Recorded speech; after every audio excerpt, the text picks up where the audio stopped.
Aqrar sahədə 30-dan artıq süni intellekt modulu müəyyən edilib. Bu barədə Milli Məclisdə keçirilən ictimai dinləmədə Kənd Təsərrüfatı naziri Məcnun Məmmədov deyib. Onun sözlərinə görə süni intellektin aqrar sektorda tətbiqi kənd təsərrüfatına yeni yanaşma gətirir.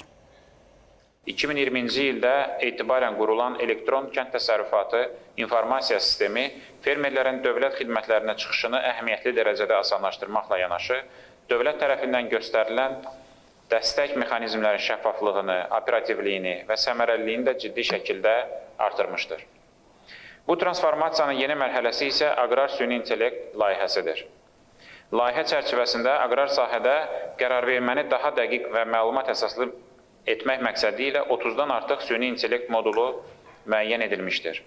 Bu modullar torpaq, iqlim, peyk məlumatları, sahə müşahidələri və digər məlumat mənbələrini bir araya gətirərək həm dövlətin kənd təsərrüfatı ilə bağlı strateji idarəçiliyində, həm də fermer təsərrüfatlarında qərar vermə proseslərini dəstəkləyir.